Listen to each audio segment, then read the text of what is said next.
I just want to shout out Juju, man. Is he the next receiver one? You tell me, man, because I can't keep up with who your receiver one. You said you was going to keep riding with Claypool. Claypool had a touchdown. I'm good with that. No, but seriously, Juju, dude, Juju balled out yesterday. Like some of him finishing some of those catch and runs was awesome. Like the one I really loved was whenever Ben zipped it in the red zone. Yeah. He zipped it right to Juju. And then By the goal line, right? When he almost scored? Yeah. Because like the throw, everyone was concerned about Ben's elbow because he was rubbing it and stuff, which I think they've been doing throughout this whole season. Yeah, the massaging it where to put the I understand it came after a sack, the oven bag on his arm and stuff. Yeah, but that just went to show everyone, yo, my elbow's good, my arm's good. Zipped it in there. And then Juju, I think he was stopped like 2 or 3 yards short of the first down. That second effort, that was badass, dude. So that was one of my favorite plays of the game. Just shout out to Juju. Because he had some tough yards. Like, we even just dumped it out to him. The one on Humphrey was at 3rd and 2, I think it was, where we threw it to the right. He catches it, and it's literally him and Humphrey one-on-one, and he just shows he's more man than a man, drives his leg. He did it a couple times. He's been doing it all season, too. So it's just cool seeing the receiving core we have. Like, Deontay, he has the agility, the side-to-side, make you miss.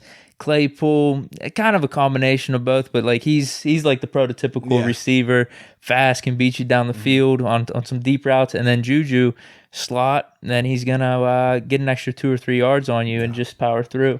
It's really cool, man. Absolutely. And the thing that I also love about Juju is this. I mean, he's 23 years old. He's in a contract year. People forget that. You know how hard it is to keep your spirits upbeat. I mean, each week we see him, even if he's not even getting a target, man, he's down there celebrating with his guys. He was dancing. He's like the first one to high five a guy that scores a touchdown. We obviously remember him carrying Deontay, I think it was 2 or 3 weeks ago. Like, I love that type of energy because from experience in contract years, it can be stressful. It can be very nerve-wracking because you're so consumed with, man, what are my numbers? What are my numbers? If my numbers are down, I'm not going to get the money I want.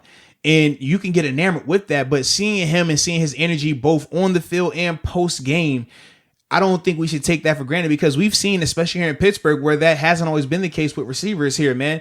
A guy doesn't get the touches he wants. And even if the team wins, he's not happy. They aren't as, jubilant, or they're not as joyful about their teammates and celebrating with them. And that's not just here in Pittsburgh, but globally we've seen that. But to see Juju and his energy throughout, and I talked about Claypool last week, highlighting him in that regard as well. I don't think it should be taken for granted. Absolutely. I don't think it should be taken for granted. I think those guys deserve to be talked about because they're being very unselfish in that regard. And like I said, for Juju to be 23 years old in a contract year with all the scrutiny that was around him leading up into the season, for him to be able to still operate like that, man, it's a beautiful thing to see, man.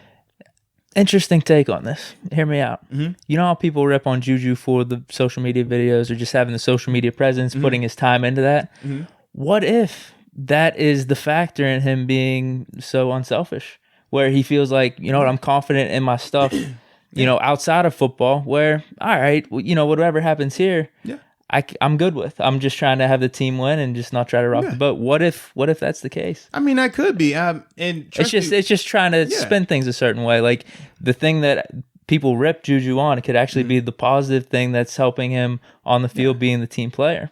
Well, and I always say too, man, for the people that rip a person for what they post on social media, it's 24 hours in a day. It's not as if these social media clips are 24 hours long. So you really don't have a clue what this person is really doing with their spare time. We would always joke about the workouts, right? You see a guy post a 2-minute workout video and people are like, that's the hardest work I've ever seen. And we're like, bro, I was working out with him. He ain't even doing anything after that. He just walked out. Like, but you fell for it. And how many times we would see guys post workout videos, they get into camp and he's like, you're not even in shape.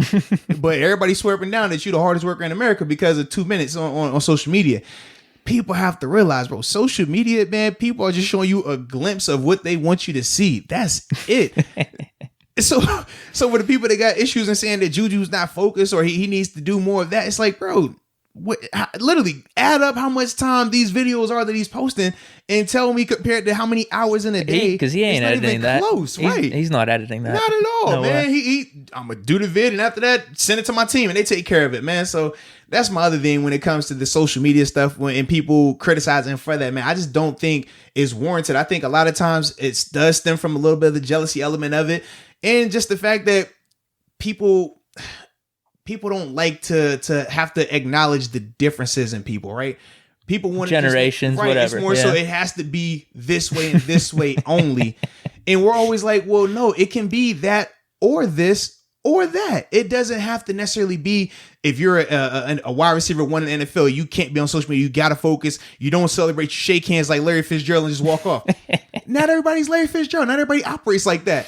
I mean, it's not a knock on them. It's just everyone's different. It's like a snowflake. We all are different, man. But people don't really like to acknowledge that when it comes to these type of situations. They feel like it has to be this way. Like I said, what if it's a positive? But I don't have issue with it, man. You could spin it like that, where he's confident in himself, his brand, whatever it is, where he could just say, "Yo, I'm all about the team with football. I'm just trying to win, because whatever I've built outside of this, like that's always going to be there. I can get my money, whatever it is from that. So let's just win football games." Absolutely, man. That could be an interesting spin on it.